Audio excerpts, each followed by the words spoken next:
शरण शरण जी हनुमंता तुम्हालो रामदूता काय भक्तीच्या त्या वाटा मज दावाव्या सुभाटा महिपती राया सद्गुरु राया माझा माता तुझे पाया धाव महिपती माझे आई मजला ठाव द्यावा पायी तुटला आयुष्याचा दोरा तुटला आयुष्याचा दोरा एरवा उगा पसारा टाकून देती रांडा पोरे अंती होती पाटमोरे। प्रस्तुत प्राप्तस्थळी प्राप्त प्रसंगी कीर्तन रूपी सेवेकरता निवडलेला अभंग संत श्रेष्ठ चोखोबाराय। ज्या चोखोबारायाचा इतका उच्च अधिकार आहे, जेव्हा ऐका ऐका जेव्हा स्वर्गातलं अमृत नासलं होतं ते अमृत ज्यांच्या स्पर्शाने त्या ठिकाणी शुद्ध झालं असे असणारी संत श्रेष्ठ चोखोबाराय यांचा 4 चरणाचा आणि उपदेशपर प्रकरणातील अभंग सेवेकरता निवडलेला आहे। विठ्ठल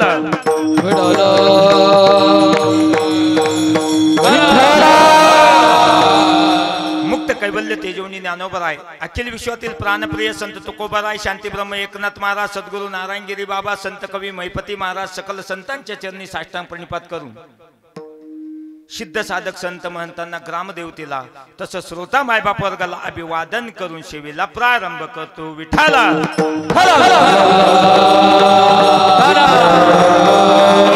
अभंग चोखोबारायाचा आहे। सदर अभंगामधून चोखोबाराय उपदेश करत असताना म्हणतात, तुटला आयुष्याचा दोरा येर वाऊगा पसारा।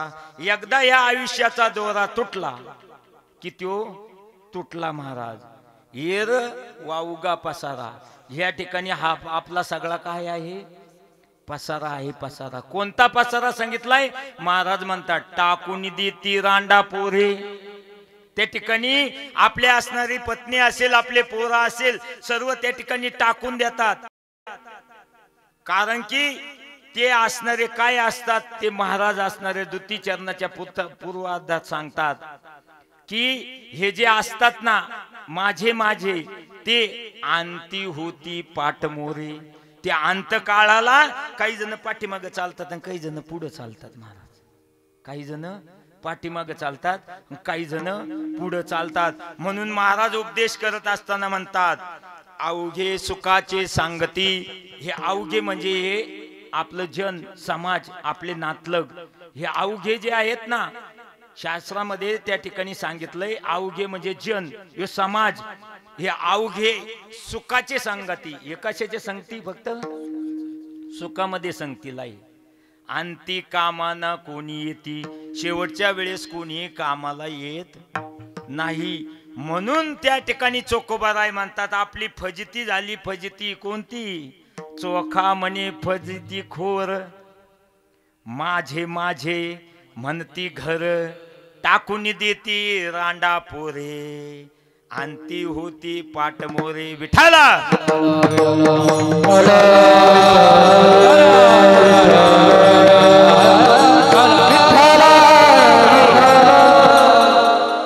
अभंगाचा सरळ सरळ अर्थ संकल्पित वेळेमध्ये आपण या अभंगावरती चिंतन मांडणार आहोत।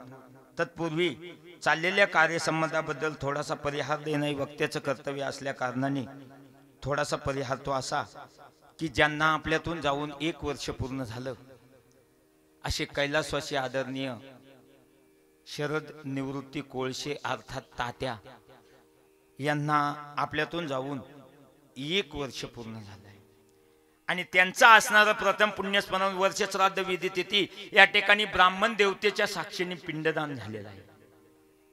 या कोळसे पाटील परिवाराच्या वतीने आपल्या वडिलांच्या असणाऱ्या उपकारातून उत्तराई होण्यासाठी या मुलांनी या मुलींनी या ठिकाणी अनेक दानाचं आयोजन केलं महाराज। या परिवाराच्या हातून आपल्या असणाऱ्या पित्ताश्रींचं असणारं पिंडदान झालंय। याच परिवाराच्या वतीने या ठिकाणी अन्नदानाचं आयोजन केलेलं आहे। या परिवाराच्या वतीने ज्ञानदान असेल वस्त्रदान असेल अनेक दानाचं आयोजन केलेलं आहे महाराज। आणि असा असणारा हा कोळसे पटेल परिवार आणि या परिवारातून आदरणीय तात्यांना जाऊन या ठिकाणी 1 वर्ष पूर्ण झालेलं आहे।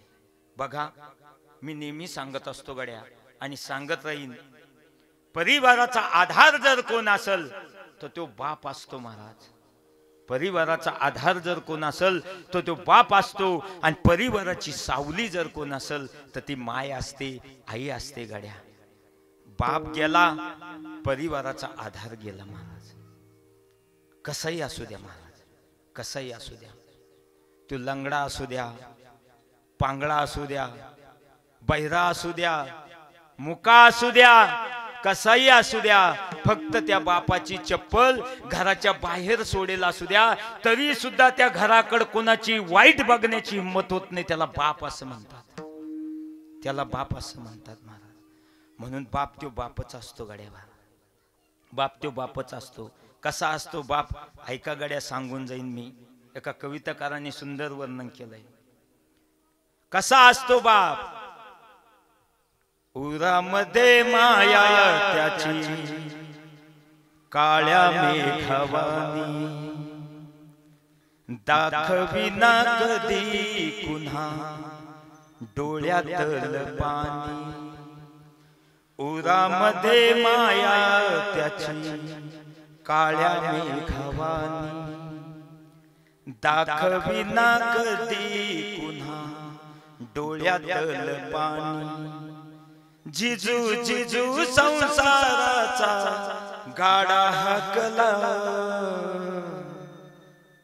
होटामध्ये असू त्याच्या कना वाकला.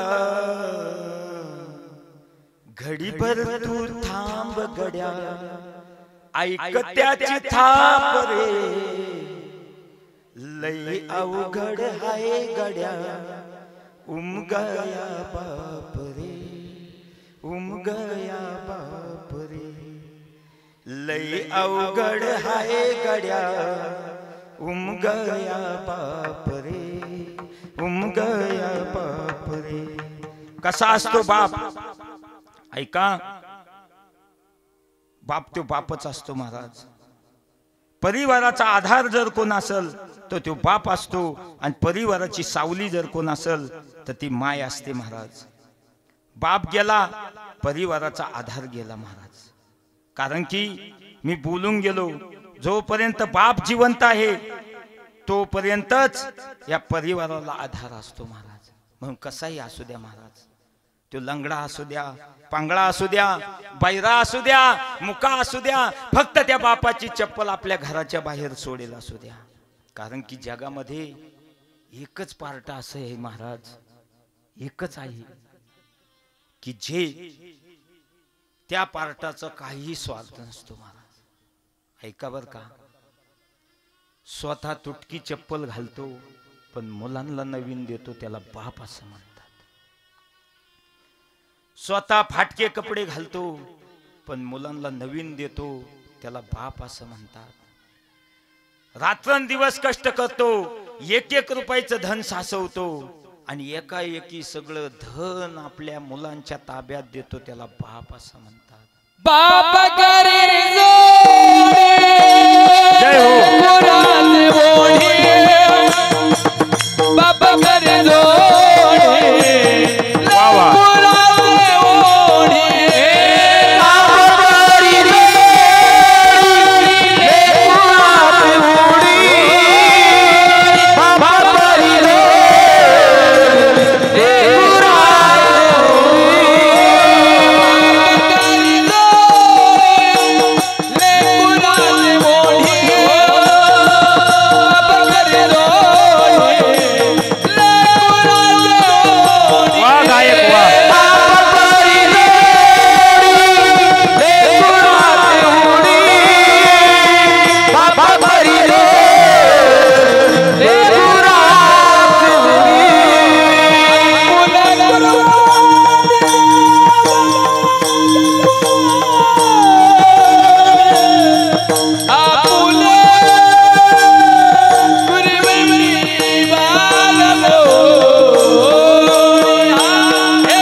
ऐकवा. बाप करी जोडी लेकुराची, बाप करी जोडी लेकुराची उडी. त्या लेकरासाठी रात्रंदिवस कष्ट करणारा जो असतो ना त्याला बाप असं म्हणतात. म्हणून त्या ठिकाणी बाप गेला, परिवाराचा आधार गेला महाराज. आणि ऐका गड्या, माय गेली, परिवाराची सावली गेली महाराज. जोपर्यंत माय जिवंत आहे तोपर्यंतच त्या परिवारामध्ये आपल्या पाठीवरून हात फिरणारे आहे महाराज. तोपर्यंतच आपल्या पाठीवरून हात फिरवणारे. कारण की आपला जिल्ह्यानी सन्मान करू द्या, आपला जगानी सन्मान करू द्या, आपला तालुक्यानी सन्मान करू द्या, आपला गावानी सन्मान करू द्या, पण घरी आल्याच्या नंतर माझ्या वाघाने काम केलं म्हणणारी माय जर असेल तर त्याच्यासारखा सन्मान. ऐसी कळवळ्याची जाती, ऐसी कळवळ्याची जाती. वा वा.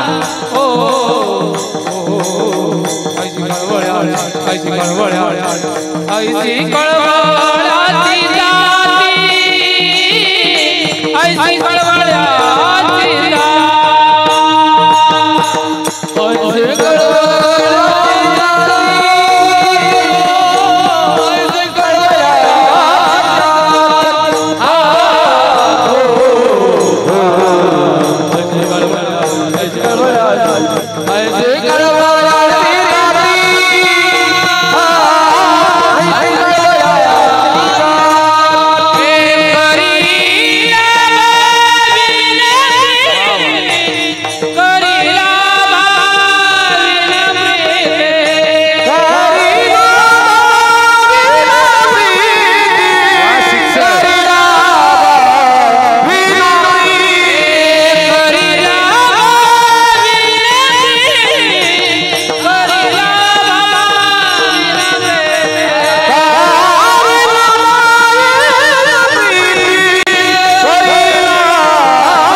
ऐसी कैवल्यासी जाती, करी लाभाविने प्रती.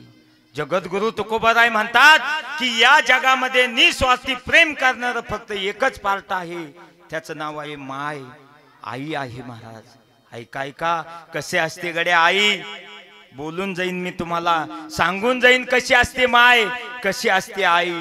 जोपर्यंत माय आहे तोपर्यंतच त्या मुलीला आपलं माहेर आहे महाराज, तोपर्यंतच माहेर आहे. ऐका गड्या कशी असते माय. आता दिवाळीचा सण आलाय महाराज.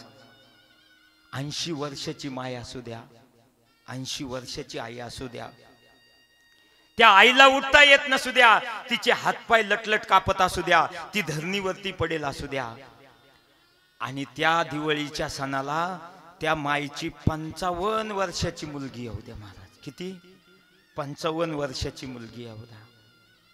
जेव्हा ती मुलगी दिवाळीच्या सणाला येते आणि आल्याच्या नंतर अंगणामध्ये एखादी लहानगी मुलगी खेळत असावी आणि त्या मुलीनं बघावं आणि पळत पळत जावं आणि म्हणावं आजी आजी आत्याबाई आल्या. तर ज्या आईला आथरुणावरून उठता येत नाही, ज्या आईचे हात लटलट पाय कापतात, ती माय आपली लेक आल्याच्या नंतर कळल्याच्या नंतर तटकन उठून बसते. हो, नुसती उठून नाही बसत. ऐका ऐका लटलट त्या हातपायाने उठते, हातामध्ये काठी घेते, टोपल्याजवळ जाते, टोपल्यातून एक तुकडा मोडून घेते, रान्हाजवळ जाते, एक तांब्या भरून घेते आणि दारात जाऊन आपल्या 55 वर्षाच्या मुलीवरून तुकडा वळून टाकीते. तिला माय असं म्हणतात. तिला आई असं म्हणतात महाराज. म्हणून जोपर्यंत माय जिवंत आहे तोपर्यंतच त्या मुलीला माहेर आहे महाराज. भाऊ चांगला असतो, भाऊजही चांगले असते, पण माय ती मायच असते महाराज. तिला खायला अन्न नसू द्या तरी सुद्धा आपल्या मुलीची पिशवी रिकामी जाऊ देत नाही. अहो मुठभर तांदूळ का होईना ते पिशीत टाकून देते. तिला माय असं म्हणतात, तिला माय असं म्हणतात. म्हणून परिवाराची सावली जर कोण असेल तर ती माय असते, आणि परिवाराचा आधार जर कोण असेल तर तो बाप असतो. असा असणारा बाप या परिवारातून जाऊन त्या ठिकाणी 1 वर्ष पूर्ण झालं. त्यांचा असणारा सर्व दुःखांकित परिवार. ऐका गड्या, मी नेहमी सांगत असतो की शास्त्र सांगतंय 3 दुःख मनुष्याच्या जीवनामध्ये येऊ नये. कोणते कोणते? पहिलं दुःख सांगितलंय बालपणामध्ये माय जाऊ नये, तरुणपणामध्ये पती आणि पत्नीचा विवेक घडू नये, आणि तिसरं दुःख सांगितलंय म्हातारपणामध्ये आपल्या डोळ्या देखत कधी कुणाचा चालता बोलता मुलगा जाऊ नये महाराज. असा असणारा हा दुःखांकित कोळसे पाटील परिवार. त्यामध्ये त्यांची 2 मुलं असतील, त्यांची मुलगी असेल, त्यांच्या पश्चात त्यांची पत्नी असेल, त्यांचे भाऊ असतील, त्यांचे चुलते असतील, त्यांचे पुतणे असतील, त्यांचे नातू असतील, त्यांच्या नाती असतील. या सर्व परिवारातून आदरणीय तात्यांना जाऊन 1 वर्ष पूर्ण झालं. 1 वर्ष पूर्ण झालं, आणि त्यांचं असणारं प्रथम पुण्यस्मरण वर्ष श्राद्ध विधी तिथी या ठिकाणी मी तर बोलून जाईन गाड्या. खरोखर महाराज असे मुलं त्या ठिकाणी पोटी यावा बरं का, असे मुलं पोटी यावे. आदरणीय या ठिकाणी अमोल भाऊ असेल, सचिन भाऊ असेल महाराज, दोघंही नोकरी निमित्त बाहेर आहे, दोघंही नोकरी निमित्त बाहेर आहे. पण त्या ठिकाणी या असणाऱ्या वर्ष श्राद्ध विधी तिथीसाठी या मुलांनी 4 महिन्यापासून 8 तास लावला महाराज. 4 महिन्यापासून 8 तास लावला. अमोल भाऊचा कायम फोन महाराज, त्या ठिकाणी आपल्याला शेवटचं कार्य करायचंय महाराज, तुम्ही म्हणता तसं, तुम्ही म्हणता तसं. कारण की आदर्श घ्यावा महाराज अशा मुलांचा, खरोखर आदर्श घ्यावा महाराज. नोकरी निमित्त गावाच्या बाहेर असून सुद्धा त्या ठिकाणी फक्त ते म्हणायचे महाराज तुम्ही जसं म्हणता तसं, फक्त आपल्याला शेवटचं कार्य करायचंय, चांगलं करायचं, चांगलं करायचं. मी म्हणलं काही टेन्शन घेऊ नका, वेळोवेळी फोन महाराज, वेळोवेळी. त्या ठिकाणी या ठिकाणी या दोन्ही मुलांनी अगदी जबाबदारीनं हे कर्तव्य पार पाडलं महाराज. म्हणून खरोखर अशी मुलं त्या ठिकाणी पोटी यावं महाराज. आणि असे असणारे आदरणीय अमोल भाऊ असेल, सचिन भाऊ असेल, त्यांची मुलगी या ठिकाणी ज्योतिताई असेल, त्यांचा असणारा परिवार, त्यामध्ये त्यांच्या पश्चात त्यांची पत्नी गंगा भागीरथी इंदुबाई शरद पाटील कोळसे असतील, त्यांचे असणारे जावई आदरणीय श्रीयुत तुकाराम माधव पाटील भिंगारे असतील, त्याच पद्धतीने त्यांच्या असणाऱ्या सुनबाई सो प्रतीक्षाताई अमोल कोळसे असतील, सो मनीषाताई सचिन कोळसे असतील, त्यांची नात कुमारी आदिती तुकाराम पाटील भिंगारे असेल, त्याच पद्धतीने कुमारी श्रीषा सचिन कोळसे, चिरंजीव अवधेत अमोल कोळसे, समस्त असणारा हा दुःखांकित परिवार. आणि या परिवारातून तात्यांना जाऊन या ठिकाणी 1 वर्ष पूर्ण झालेलं आहे. आणि त्यांचा असणारा प्रथम पुण्यस्मरण वर्ष श्राद्ध विधी तिथी या ठिकाणी संपन्न होत आहे. आणि त्या निमित्ताने असणारी ही ज्ञानदानाची म्हणजे कीर्तन रूपी सेवा माझ्यासारख्या साध्या वारकऱ्याकडे आलेली आहे. विठ्ठल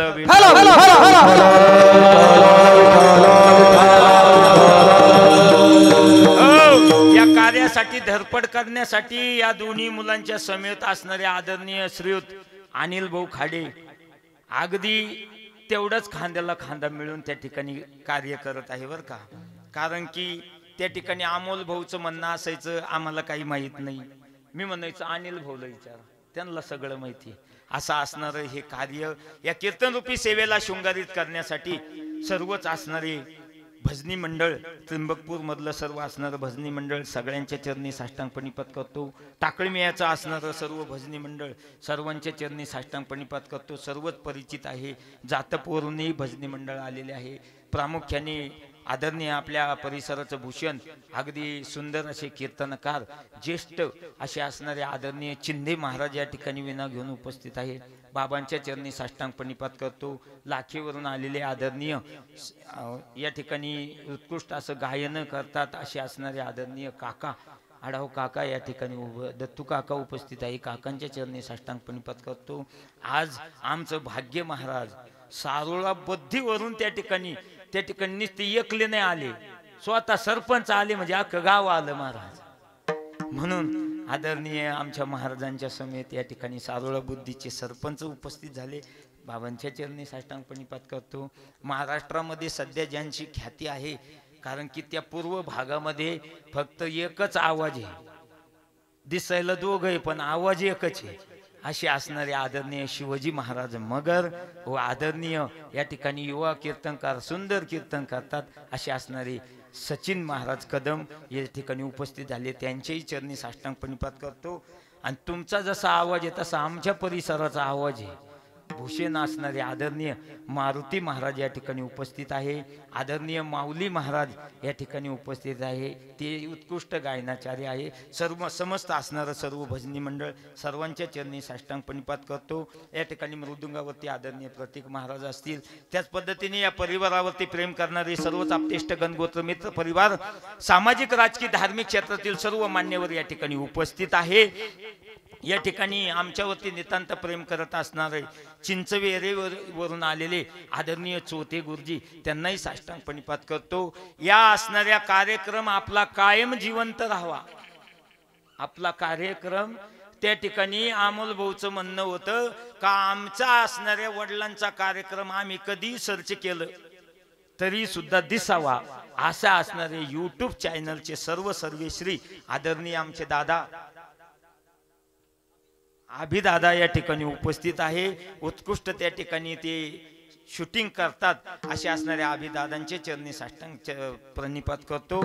अगदी सुंदर अशी साऊंड सिस्टीम टाचणी पडली तरी असे आपल्या परिसराचं भूषण शक्यतो यूट्यूब वाल्यांची मागणी त्यांना असती असे असणारे आदरणीय योगेश भाऊ उपस्थित आहे. त्यांनाही या ठिकाणी साष्टांग प्रणिपात करतो. सुंदर सर्वच असणारे भाविक त्र्यंबकपूर मधले भाविक असतील, लाखेचे भाविक असतील, टाकळमियाचे भाविक असतील, सर्व पाहुणे मंडळी असतील, या ठिकाणी भिंगारे पाटील परिवार असन सर्वांच्या चरणी साष्टांग प्रणिपात करतो. काकडे पाटील परिवार उपस्थित आहे. सर्वांच्या चरणी साष्टांग प्रणिपात करून या ठिकाणी सेवेला प्रारंभ करतो. विठाला विठाला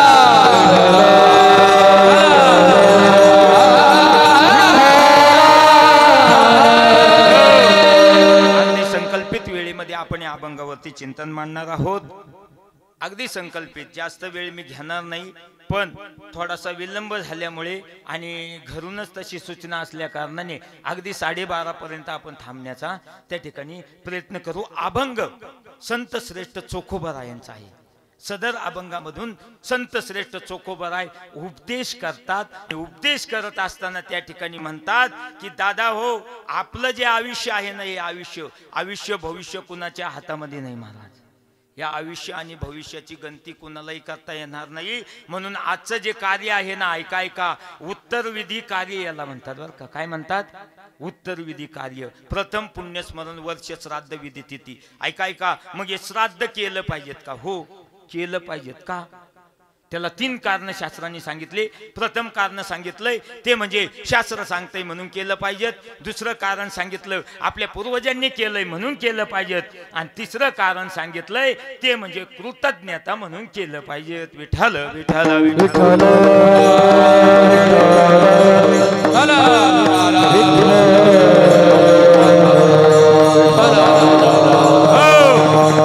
मग आपलं शास्त्र काय आहे? तर श्रीमद भगवद्गीता आपलं शास्त्र आहे. आणि ती श्रीमद भगवद्गीता आपल्याला सांगते पतंती पितृहोषा लुप्त पिंडो दखक्रिया. गेलेल्या पितरांच्या पिंडदान आणि उदकदान आदी क्रिया लुप्त होऊ देऊ नका. म्हणून त्या ठिकाणी शास्त्र सांगते म्हणून केलं पाहिजेत. ऐका, दुसरं कारण सांगतो, आपल्या पूर्वजांनी केलं. श्रीराम प्रभू आपला बाप आहे आणि श्रीराम प्रभूंनी त्यांच्या बापाचं पिंडदान केलं म्हणून आपण करायचं. आणि तिसरं कारण सांगतो ते म्हणजे कृतज्ञता म्हणून केलं पाहिजे. आपल्या आई आणि वडिलाचे आपल्यावरती अनंत उपकार असतात. अनंत उपकार असतात. किती असतात ऐका गड्या, आपल्या कातडीची जोडी करून जरी दिली ना त्यांना घालण्यासाठी, तरी सुद्धा त्यांचे उपकार फेटणार नाही. असे अनंत उपकार आपल्या आई आणि वडिलाचे असतात. मग त्यांच्या उपकारातून उत्तराई होण्यासाठी या दोन मुलांनी केलेला हा प्रयत्न आहे बरं का. काही प्रयत्न आहे. उपकारातून उत्तराई होताच येत नाही महाराज.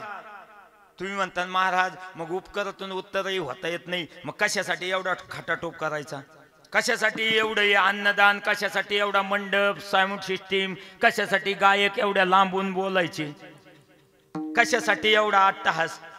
तर ऐका ऐका, उपकारातून उत्तर होताच येत नाही महाराज, होताच येत नाही. तुम्ही काही करा, उपकारातून उत्तरही होता येत नाही. पण त्यांच्या उपकारातून उत्तरही होण्यासाठी काहीतरी प्रयत्न तर करणं गरजेचं आहे ना. जसं माऊली ज्ञानोबाराय सांगतात, ऐका काय माऊली ज्ञानोबाराय म्हणतात, ना तरी उदो आसतू आपसे अखंडित होत जात जैसे हे जन्म मरण तैसे अनिवार्य जगी. माऊली ज्ञानोबाराय म्हणतात की जसं सूर्य देवता उगवतात आणि सूर्य देवता उगवल्याच्या नंतर या जगामधला अंधकार काय करतात, नष्ट करतात. मग त्या सूर्य देवताचे आपल्यावरती किती उपकार आहे हो, किती उपकार आहे. त्यांच्या इतका प्रकाश या जगात आहे का दुसरा. इतके अनंत उपकार त्यांच्यावर आपल्यावरती आहे महाराज. मग त्या सूर्य देवताला आपण त्यांच्या इतक्याच प्रकाशाने ओवळू शकतो का, नाही ओवळू शकत महाराज. पण त्यांची कृतज्ञता म्हणून सरपंच एक छोटीशी पंक्ती घेऊन आपण त्यांची आरती तर ओवळू शकतो ना. म्हणून असणाऱ्या या आई आणि वडिलाच्या उपकारातून उत्तराई होताच येत नाही, पण त्यांच्या उपकारातून उत्तराई होण्यासाठी केलेले या मुलांनी हा प्रयत्न आहे. विठाल विठाल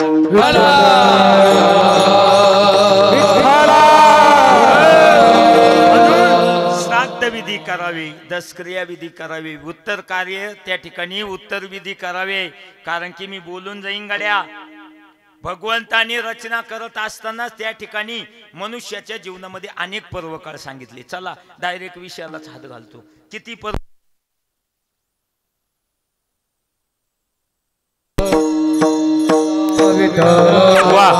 याला म्हणतात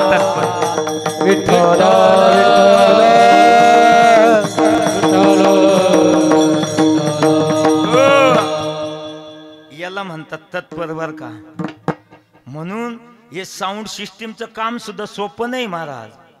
हे 5-5, 10-10 लाख रुपयाचं असणार एवढं सामान सांभाळायचंय. आणि सांभाळत असताना ते सामान सांभाळत असताना आपल्या इज्जतीला कुठेही डाग लागून द्यायचं नाही महाराज. कुठेही एक सेकंद विठ्ठल म्हणूपर्यंत परत लगेच या ठिकाणी चेंजर पडून लाईट आली महाराज. म्हणून खरंच धन्यवाद या ठिकाणी. विठ्ठल विठ्ठल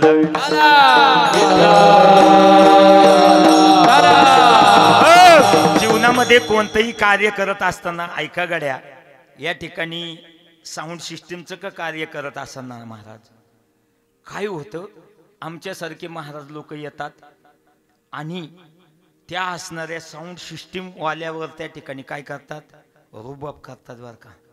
पण ऐका बर का, ते साऊंड सिस्टीम वाले काही कमी नसतात. ते असे 10 महाराजांना विकत घेऊ शकतात, पण त्यांची मजबुरी असते, ती काही बोलत नाही. म्हणून अगदी सुंदर या ठिकाणी आमचे योगेश भाऊ आमचे जीवलग मित्रचे. म्हणून या ठिकाणी मी सांगत होतो की या असणाऱ्या जीवनामध्ये अनेक पर्वकाळ सांगितलेत बर का, अनेक पर्वकाळ सांगितले. मी आता सांगत होतो की हा जो पर्वकाळ आहे मनुष्याच्या जीवनामध्ये 3.5 पर्वकाळ प्रामुख्याने शास्त्राने सांगितले. कोणते कोणते 3.5 पर्वकाळ सांगितले. प्रथम पर्वकाळ सांगितला प्रत्येकाच्या जीवनामध्ये येतो 12 वर्षांनी. दुसरा पर्वकाळ प्रत्येकाच्या जीवनामध्ये येतो 60 वर्षांनी. तिसरा पर्वकाळ प्रत्येकाच्या जीवनामध्ये येतो 71 वर्षांनी. राहिला अर्धा पर्वकाळ नंतर सांगतो. विठाल विठाल ऐका ऐका, आता तेच सांगणं गरजेचं आहे. पहिला पर्वकाळ येतो प्रत्येकाच्या जीवनामध्ये 12 वर्षांनी, त्याचं नाव आहे सिंहस्थ पर्वणी म्हणजे कुंभमेळा. हा काही काहींच्या जीवनामध्ये एकदा येतो, काही काहींच्या जीवनामध्ये 5 वेळेस येतो. कसा, काही काहींच्या जीवनात येतच नाही. का तर काही काहींचा जन्म झाल्याच्या नंतर 12 वर्षापर्यंत त्यांचं आयुष्य नसतं, त्याच्या अगोदर ते जातात म्हणून एकदाही येत नाही. काही काहींच्या जीवनामध्ये एकदा येतो, काही काहींच्या जीवनामध्ये 5दा येतो. कसा येतो तर ते 12 पंचे 60 वर्षे जगतात म्हणून त्यावेळेस 5 वेळेस येतो. हा झाला पहिला पर्वकाळ. ऐका आता दुसरा पर्वकाळ. हा प्रत्येकाच्या जीवनामध्ये, काहींच्या जीवनामध्ये येत नाही, काहींच्या जीवनामध्ये एकदा येतो, काहींच्या जीवनात 2दा येतो. तुम्ही म्हणता कस काय? त्याचं नाव आहे कपिला षष्ठी. ऐका बरं का, काही काहींच्या जीवनामध्ये येत नाही, काही काहींचं आयुष्य 60 वर्षापर्यंत जायपर्यंत त्या ठिकाणी ते गतप्राण होतात म्हणून तो येत नाही. पण काही काहींच्या जीवनामध्ये एकदा येतो आणि काहींच्या जीवनात 2दा येतो. तो कसा येतो महाराज? तुम्ही सांगता ना, अल्प आयुष्य मानव देव, शतगणिली ते अर्धरात्र खाय, मध्ये बालत्व पीडा रोगशय, मग भजनासी काय उरले पाहिगा. मग 2 वेळेस कसा येतो तर काही काही इतके भाग्यशाली राहतात ना, मारुती महाराज तुमच्यासारखे किती भाग्यशाली राहतात. ती जलमल्या कपिला षष्ठी येते आणि तिथून पुढं 60 वर्ष जगत येत, परत एकदा कपिला षष्ठी येते म्हणून 2दा येते. म्हणून त्या ठिकाणी काही काहींच्या जीवनामध्ये 2दा येते. असा तिसरा पर्वकाळ 71 वर्षांनी येतो. त्याचं नाव आहे अर्ध उदय पर्वकाळ. हाही काही काहींच्या जीवनामध्ये येत नाही, काहींच्या जीवनामध्ये 2दा येतो, काहींच्या जीवनामध्ये त्या ठिकाणी एकदा येतो. असा असणारा अर्ध उदय पर्वकाळ. आता राहिला अर्धा पर्वकाळ, तो म्हणजे प्रथम पुण्यस्मरण. हा प्रत्येकाच्या जीवनामध्ये येतो म्हणजे येतोच. तुम्ही नाही म्हणले तरी येणार. का तर माझे माऊली ज्ञानोबा म्हणतात, देहाच्या गावालिया जन्म मृत्यूच्या सोहळिया, ना म्हणू नये धनंजिया जिया परी. या देहाच्या गावाला आल्याच्या नंतर जन्म सोहळा आणि मृत्यू सोहळा हा होणारच आहे. तुम्ही नाही म्हणले तरी होणार आणि तुम्ही हा म्हणले तरी होणार. विठ्ठल विठ्ठल विठ्ठल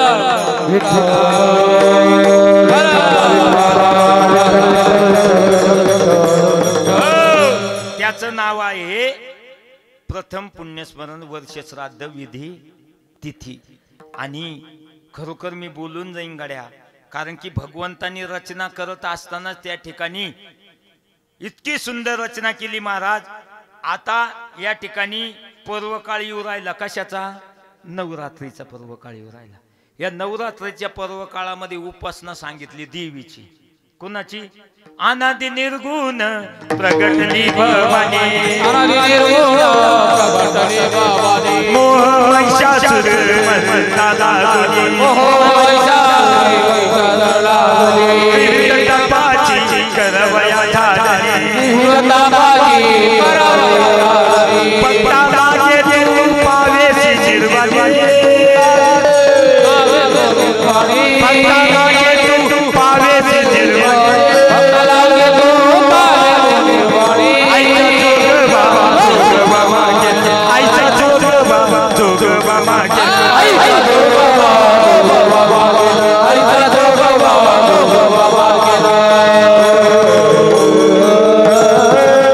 आदिशक्ती महामाई संत कवी महिपती महाराज की जय. हा पर्वकाळ सांगितलाय आदिशक्तीचा महाराज.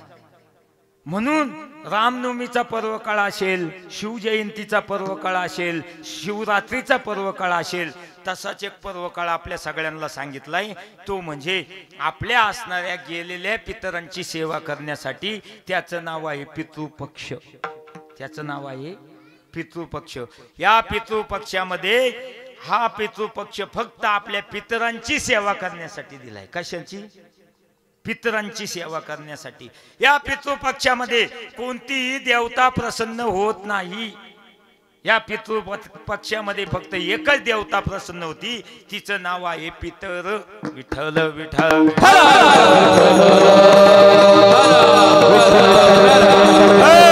म्हणून मनुष्याच्या जीवनामध्ये अनेक पर्वकाळ सांगितले. त्यामध्ये असणारा हा पर्वकाळ. आता ऐका ऐका, मनुष्य त्या ठिकाणी गतप्राण झाल्यापासूनच्या आजपर्यंतच्या सर्व क्रिया मी तुम्हाला सांगून जातो. शिवमहापुराणामध्ये सांगितलंय, गरुड पुराणामध्ये सांगितलंय. ऐका, माणूस गेल्याच्या नंतर आता मी तेच सांगणार एवढ्या पंधरवाड्यात. कारण की काय झालंय, आपण झालोय सुशिक्षित. आणि आपण सुशिक्षित झाल्यामुळे आपण ग्रंथ मानायला तयार नाही, आपण शास्त्र मानायला तयार नाही, आपल्याला संस्कृती राहिली नाही, आपल्याला संस्कार राहिले नाही, आपल्याला शास्त्र माहीत नाही, आणि त्याच्यामुळं आपल्याला हे दुःख भोगावं लागतं. त्याच्यामुळं आपल्याला हे दुःख भोगावं लागतं. ऐका, म्हणून त्या ठिकाणी मनुष्य गेल्याच्या नंतर पहिला जो संस्कार सोहळा सांगितला, मनुष्याच्या जीवनामध्ये 16 संस्कार सोहळा सांगितले महाराज. आता हे 16 संस्कार सोहळे मी तुम्हाला सांगत नाही, प्रामुख्याने 3 संस्कार सोहळे सांगतो. पहिला संस्कार सोहळा आपल्या प्रत्येकाच्या जीवनामध्ये होतो, तो म्हणजे आपला जन्म झाल्याबरोबर जी आपली पहिली आंघोळ असते ना, तिला पहिला संस्कार सोहळा सांगितलाय. आता काय झालंय मगर महाराज, 90% मुलांचे जन्म हॉस्पिटलमध्येच होते, आणि त्यांना तिथंच ते फडक्याने पुसलं जातं, आणि तिकडं ते काचात राहत येतं, 6 महिन्यानी घरी येते, आणि त्याच्यामुळे त्यांचा पहिला संस्कार सोहळा हा तिकडच होतो. चला, दुसरा संस्कार सोहळा सांगितला, तो प्रत्येकाच्या जीवनामध्ये येतो. तर तो असतो आपलं ज्यावेळेस शुभमंगल कार्य असतं. ऐका, आपलं ज्या वेळेस शुभमंगल कार्य असतं, त्या शुभमंगल कार्याच्या वेळेस आदल्या दिवशी, हळदीच्या दिवशी, ज्या 5 सुवासिनी 5 तांब्याला दोरण वेटण घालतात, दोऱ्याचं वेटण घालतात, आणि ते 5 तांबे आपल्या माथ्यावरती टाकतात, आणि त्यावेळेस जी आंघोळ घातली जाते तिला दुसरा संस्कार सोहळा सांगितलाय. आणि तिसरा संस्कार सोहळा सांगितलाय, तो म्हणजे अंतिम संस्कार सोहळा, म्हणजे शेवटची आंघोळ. ऐका गड्या, कान देऊन ऐका, 25 लाखाचा बंगला त्या ठिकाणी बांधू द्या महाराज. किती?